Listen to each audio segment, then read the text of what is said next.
आदरणीय जयंतजी पाटील साहेब, त्याचबरोबर संसद रत्न खासदार आदरणीय अमोलजी कोल्हे साहेब, त्याचबरोबर दुसरे खासदार आदरणीय निलेशजी लंके साहेब, आमदार भुसारा साहेब, मंचावर उपस्थित फाळके तात्या असतील, संदीपजी वरपे असतील, सुनीताताई भांगरे असतील, मंचावर उपस्थित सर्वच मान्यवर व माझ्या समोर उपस्थित तमाम अकोला तालुक्यातील माईबाप जनता, खरं तर शिवस्वराज्य यात्रेचा तिसरा टप्पा आपल्या अकोला तालुक्यामध्ये आलेला आहे, आपल्या कळस गावामध्ये, कोतुळ गावामध्ये आलेला आहे। खरं तर एक गोष्ट आपण समजून घेतली पाहिजे का ही शिवस्वराज्य यात्रा कशासाठी काढली जयंत पाटील साहेबांनी। आज आपण नेहमीच म्हणतो का आपला महाराष्ट्र हा स्वाभिमानी महाराष्ट्र आहे, छत्रपती शिवाजी महाराजांचा महाराष्ट्र आहे, शिवशाहू फुले आंबेडकरांच्या विचाराचा महाराष्ट्र आहे। परंतु अलीकडे आपण बघतोय आज या महाराष्ट्रावर कोणीतरी डोळा ठेवून आहे, महाराष्ट्रावर ओरबडून खायचा प्रयत्न केला जातोय, महाराष्ट्रामध्ये जाती जाती भांडणं लावले जात आहे, महाराष्ट्रामधले जे काही पक्ष होते पक्ष फोडण्याचा प्रयत्न केला जातोय। त्यामुळे आदरणीय जयंत पाटील साहेबांनी ही शिवस्वराज्य यात्रा या महाराष्ट्रामध्ये काढली, कारण की हा महाराष्ट्र आपल्याला वाचवायचा आहे।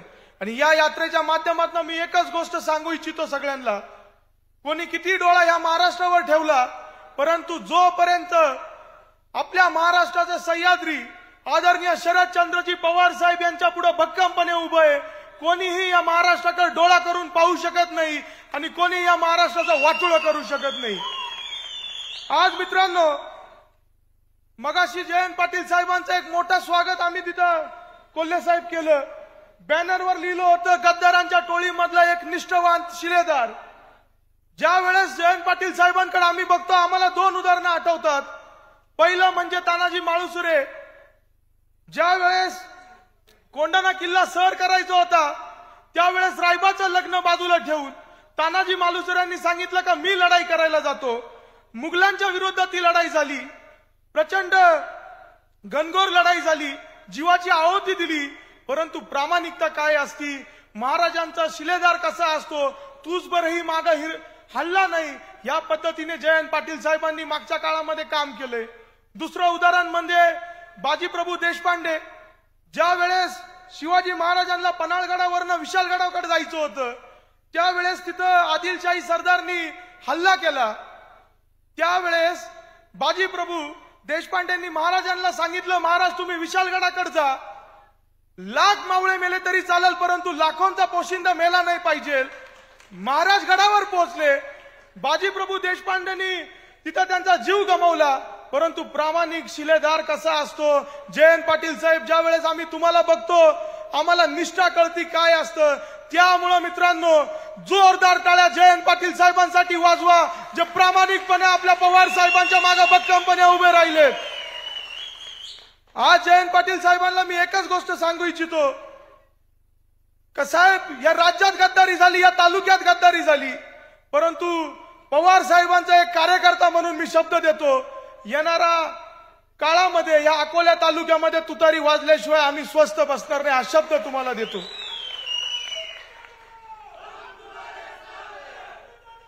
अनेकांना शिकायला मिळतं जयंत पाटलांकडनं, मी भल्या भल्यांना अमोल कोल्हे साहेब सांगतो, the only and only giant killer, the only and only correct कार्यक्रम करणारे स्पेशलिस्ट ते म्हणजे जयंत पाटील साहेब आहेत। एक वेगळी ऊर्जा जयंत पाटील साहेबांकडनं आपल्याला मिळती।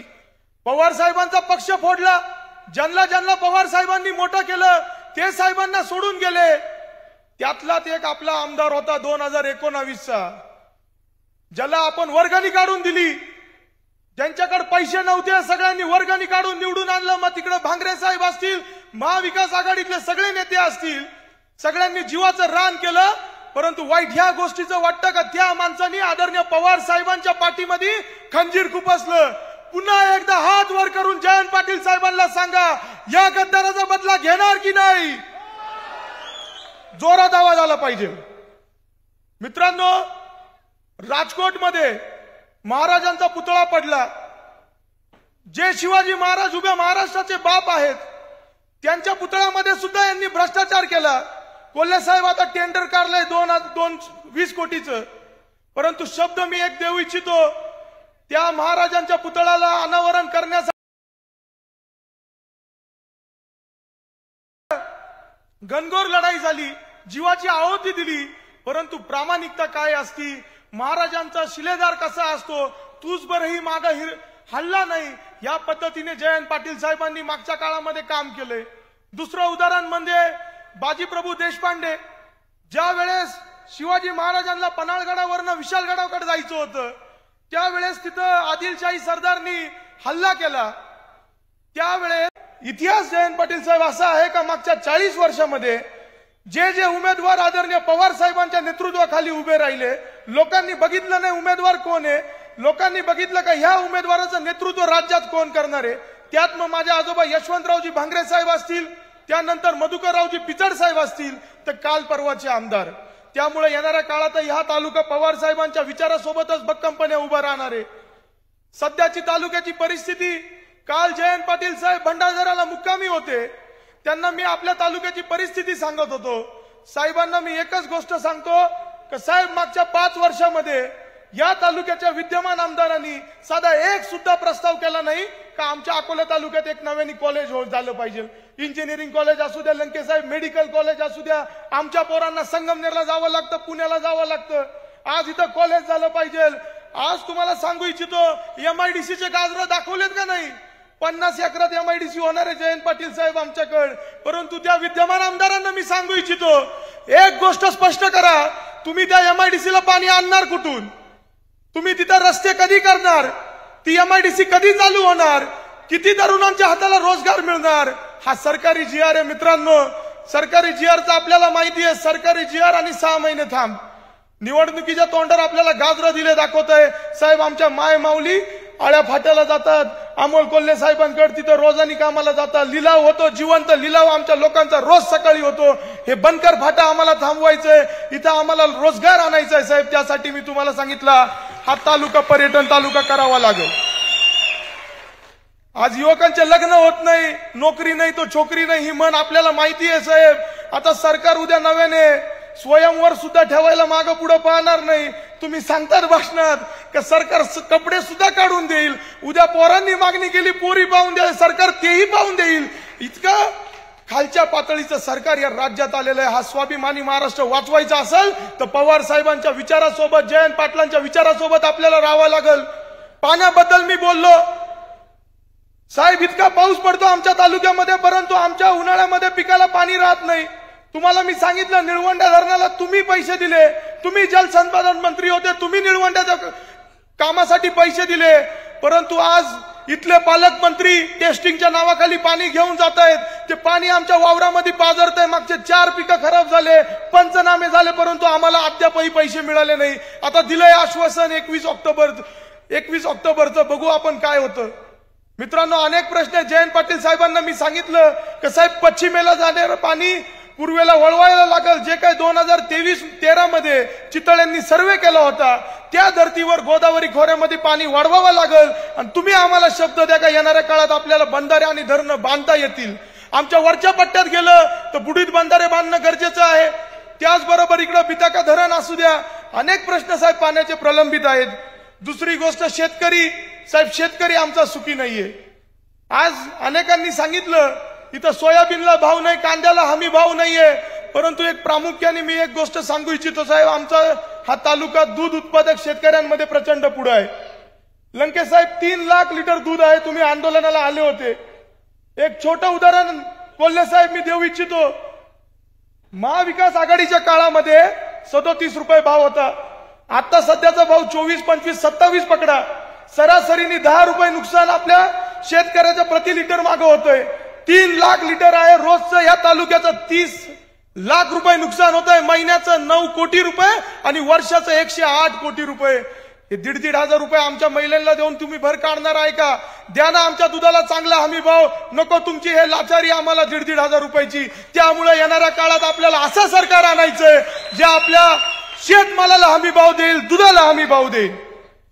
जयंत पाटील साहेब, हा आदिवासी तालुका आहे, इथं 50% गावं पेसा कायद्या अंतर्गत गावं आहेत, परंतु लंके साहेब, मध्यंतरी तुम्ही बातमी ऐकली असेल, नाशिक या ठिकाणी आमच्या पोरांनी पेसा व भरतीसाठी आंदोलन केलं.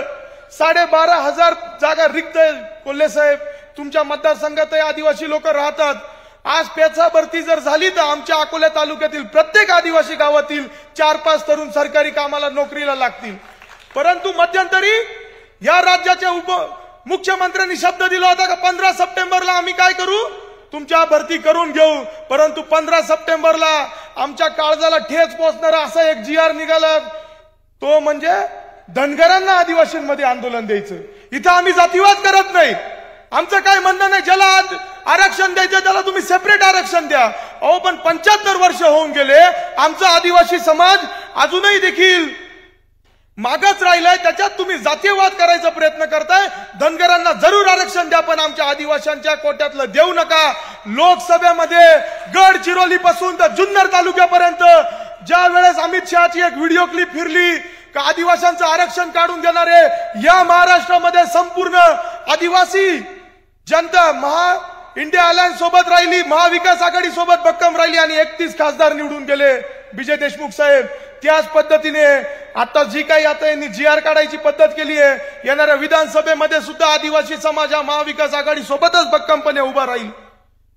एक गोष्ट जयंत पाटील साहेबांना आवर्जून सांगू इच्छितो, पवार साहेबांनी एक खंत व्यक्त केली त्या दिवशी.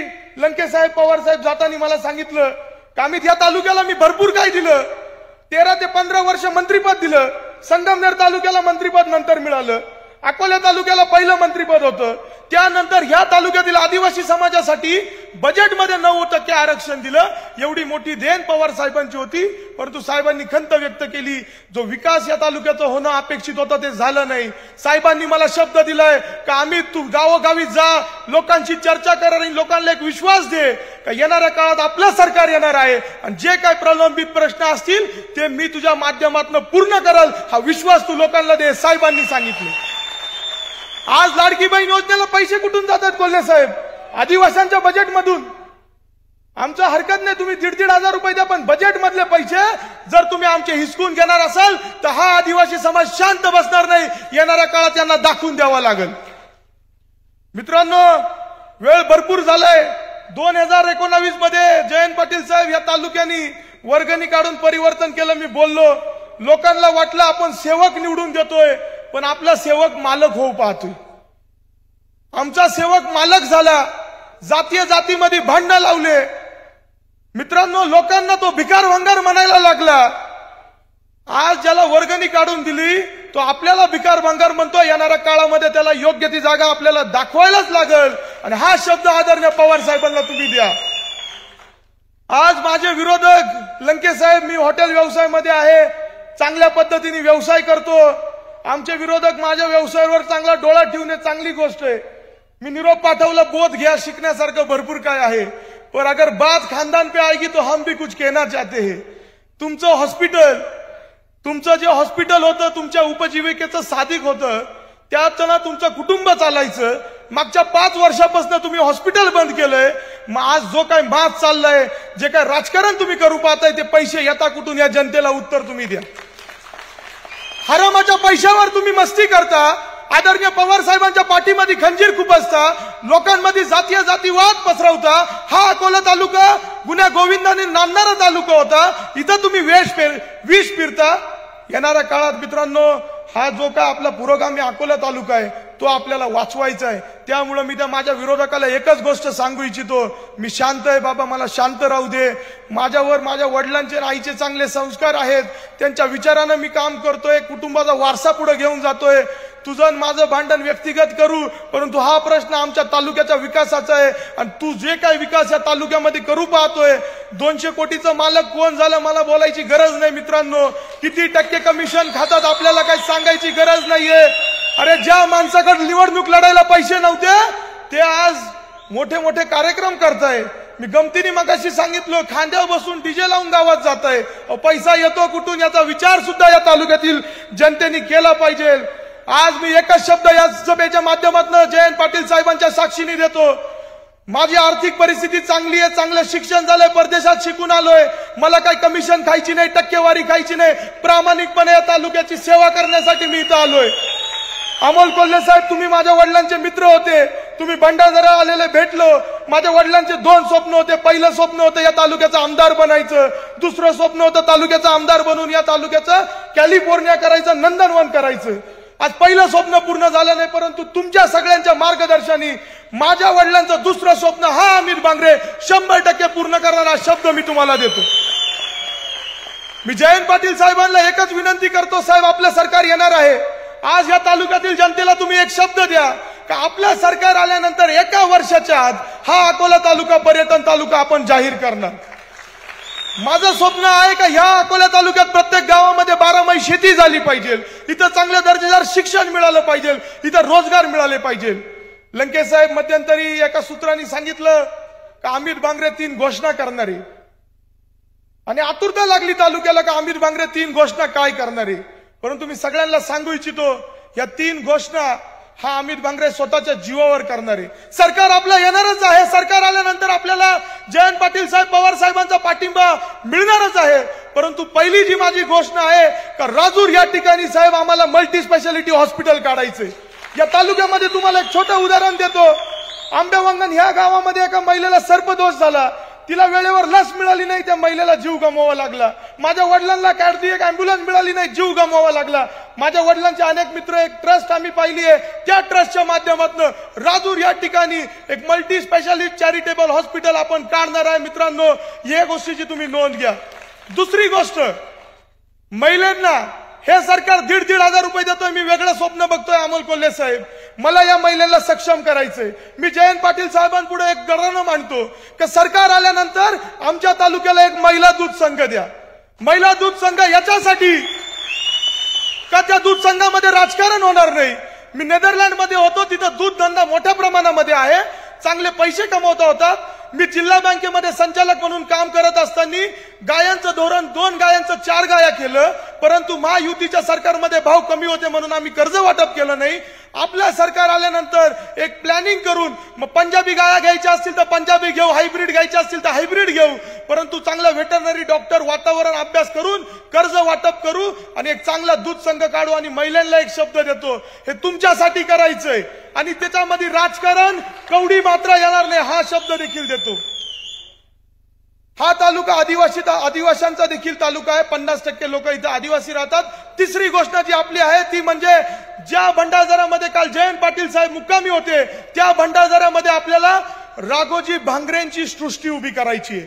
साहेब, राघोजी भांगरे आद्य क्रांतिकारक राघोजी भांगरे, आद्य क्रांतिकारक राघोजी भांगरे यांचं नाव जरी घेतलं तर आमचं हूर भरून येतं, ऊर्जा मिळती.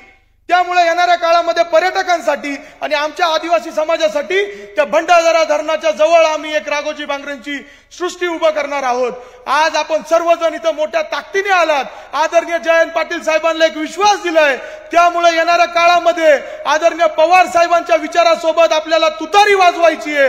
हे देखील शब्द मी साहेबांना देतो. आपण सर्वजण इथं मोठ्या ताकदीने आलात. आपल्या सर्वांचे मी आभार व्यक्त करतो, ऋण व्यक्त करतो आणि माझे 2 शब्द थांबवतो. जय हिंद, जय महाराष्ट्र, धन्यवाद.